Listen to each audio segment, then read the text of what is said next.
Okay, તો આપણે પાછલા વિડિયોમાં જે સંખ્યાની માહિતી જોઈ હતી, નેચરલ નંબર છે એટલે કે પ્રાકૃતિક સંખ્યા છે, એકી બેકી સંખ્યા છે, અવિભાજ્ય સંખ્યા છે, વિભાજ્ય સંખ્યા છે, તો એનું મહત્વ ક્યાં છે, એનો ઉપયોગ ક્યાં કરવાનો છે આપણે એ વિડિયોમાં જોયું હતું. પણ એનો જે મહત્વનો ટોપિક છે છે સમાંતર શ્રેણી અને સમગુણોત્તર શ્રેણી. બરાબર છે? આ એવી રીતે જ મેં આખું લખ્યું છે, તમને પણ મળી જશે. આનો જે ફોટોગ્રાફ છે એ લખવામાં તમને પણ સરળતા રહે. તો શરૂઆત કરીએ. સમાંતર શ્રેણી અને સમગુણોત્તર શ્રેણીમાં તફાવત કઈ રીતે છે અને કઈ રીતે આપણે એને યાદ રાખવાનું છે. બરાબર? સૌથી ઓછી મેથડ થી સૌથી વધારે માર્ક લાવવા હોય, સૌથી વધારે પ્રશ્ન પૂછાતા હોય તો એ સમાંતર શ્રેણી અને સમગુણોત્તર શ્રેણીના છે. ઓછામાં ઓછા 3 થી 4 પ્રશ્નો હશે. બરાબર? બંનેના થઈને એટલે ખાસ ધ્યાન દઈએ. તો સમાંતર શ્રેણી અને સમગુણોત્તર શ્રેણી, પહેલા તેનો તફાવત શું છે એની ચર્ચા કરીએ અને એના પછી આપણે કઈ રીતે એના દાખલા ગણવાના છે એની ચર્ચા કરીએ. પણ એના માટે થઈને આપણે પહેલા એના સૂત્રોની થોડીક ચર્ચા કરી લઈએ. એટલે નાનકડા વિડિયોમાં એના સૂત્રોની ચર્ચા આવી જાય. બરાબર છે? એની માહિતી આવી જાય. તો સૌપ્રથમ તો સમાંતર શ્રેણી અને સમગુણોત્તર શ્રેણીના જે સૂત્રો છે એના પર ખાસ ધ્યાન દઈએ કે એમાં n નું પદ મેળવવું હોય. n નું પદ એટલે કે કયું? તો એના માટે પહેલા તમને નાનકડી માહિતી આપી દઉં. શું છે સમાંતર શ્રેણી અને સમગુણોત્તર શ્રેણી? બરાબર? તો સમાંતર શ્રેણી એટલે કે એનું અંતર સમાન હોય, એટલે કે તફાવત કેવો હોય? સમાન. અને સમગુણોત્તર એટલે કે ગુણોત્તર સમાન હોય. બરાબર? એનું એક્ઝામ્પલ તમને એક આપું. સમાંતર શ્રેણી કે ધારો કે લખું 2 4 6 8. તફાવત જોશો તો તમને સરખો મળશે. તફાવત એટલે કે પાછલા પદમાંથી આગળનું પદ શું કરવાનું? માઈનસ. તો 4 માંથી 2 માઈનસ કરો એટલે શું મળે મને? 2 મળે. 6 માંથી 4 માઈનસ કરો તો શું મળે? 2 મળે. 8 માંથી 6 બાદ કરો તો શું મને મળે? 2. તફાવત કેવો રહેવો જોઈએ? સમાન. આને કહેવાય સમાંતર શ્રેણી. તો હું તમને કોઈ પણ શ્રેણી આપું તો એના ઉપર તમે ઓળખી શકો કે સમાંતર શ્રેણી છે કે સમગુણોત્તર શ્રેણી છે. બરાબર? હવે વાત કરીએ આપણે સમગુણોત્તર શ્રેણી. તો લખો 2 4 8 16 કોઈ પણ. બરાબર? સમગુણોત્તર એટલે કે પાછલા પદને પહેલા પદ વડે ભાગવાનું અને જે જવાબ આવે કેવો રહેવો જોઈએ? સમાન. એટલે કે 4 ભાગ્યા 2.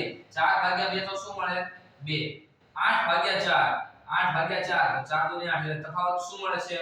2. 16 ભાગ્યા 2 8 એટલે 16 ને 8 વડે ભાગો તો શું મળે? 2. એ પણ ગુણોત્તર કેવો રહે છે? સમાન. તો આને શું કહેવાય? સમગુણોત્તર શ્રેણી. આઈ થિંક સમજાઈ ગયું હશે. ફરી એકવાર તમને કહી દઉં. સમાંતર શ્રેણી એટલે કે તફાવત સમાન હોય, સમગુણોત્તર શ્રેણી એટલે કે ગુણોત્તર સમાન હોય.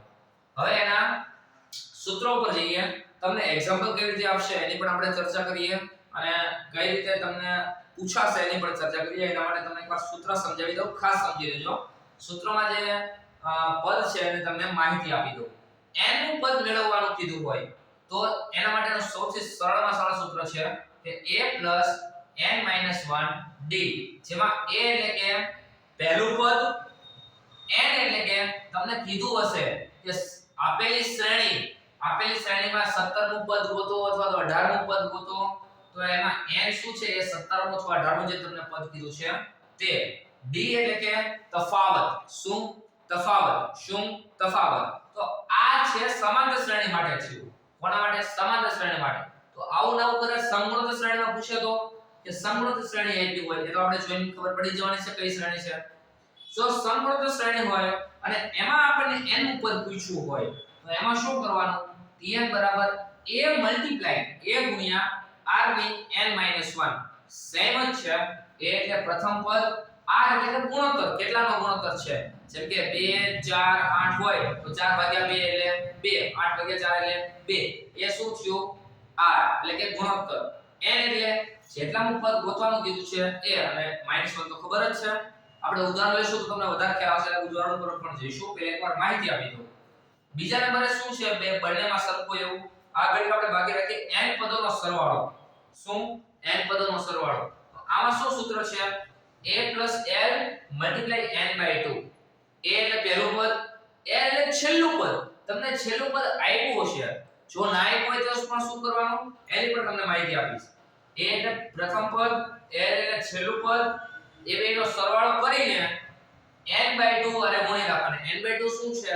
n એટલે કે છેલ્લા પદોનો સરવાળો કીધો છે તે, એને 2 વડે ભાગી નાખવાના એટલે જવાબ મળી જશે. બરાબર?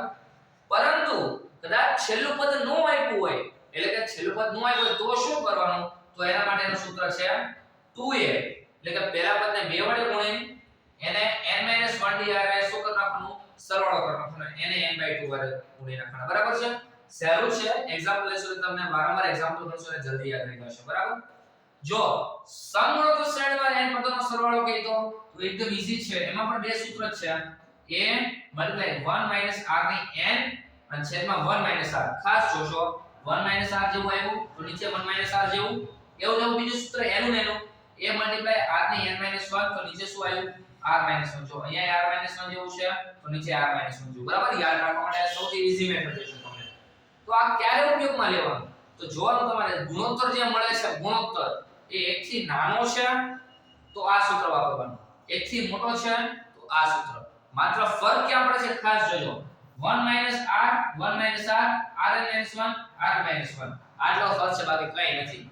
જો 1 થી નાનું હોય તો 1 માંથી બાદ કરવાનું ઓબ્વિયસલી છે 1 થી નાનું હોય તો 1 માંથી બાદ કરીએ તો આપણને જવાબ મળી રહે કેમ કે માઈનસ નો મળે એમ અને જો 1 થી મોટું હોય તો મોટામાંથી બાદ કરીએ એટલે કે r માંથી બાદ કરીએ બરાબર આ એના સરવાળાનો તફાવત થઈ ગયો હવે સમાંતર શ્રેણીમાં બીજો એક નવું પૂછી શકે છે શું કેનો તફાવત તમને પૂછી શકે છે એ સોરી કેટલા પદ છે પૂછી શકે છે એ સમગુણોત્તર શ્રેણીમાં નહીં પૂછી શકે બરાબર તો એના માટેનું સરસ છે શું કે છેલ્લા પદમાંથી પહેલું પદ બાદ કરી દેવાનું શું કરવાનું બાદ કરી દેવાનું શું કરવાનું બાદ કે છેલ્લું પદ છે એમાંથી પહેલું પદ તમે માઈનસ કરી દો અને એને તફાવત વડે ભાગી નાખો કોના વડે તફાવત વડે ભાગી નાખો અને એમાં 1 ઉમેરી દો એટલે એમાં કેટલા પદો છે ને એકદમ ઈઝીલી મળી જશે બરોબર એક્ઝામ્પલ એટલે કે ઉદાહરણ લેશો તો તમને વધારે ખ્યાલ આવશે છતાં પણ એક વાર તમને ખાલી માહિતી પૂરી પાડું છું આ વિડિયોમાં બરાબર તો અહીંયા આજે સમાંતર શ્રેણી સમગુણોત્તર શ્રેણીનું પૂરું થાય છે પરંતુ એક એવું એક્ઝામ્પલ પૂછાય છે એના માટેનું સૌથી મહત્વનું સૂત્ર છે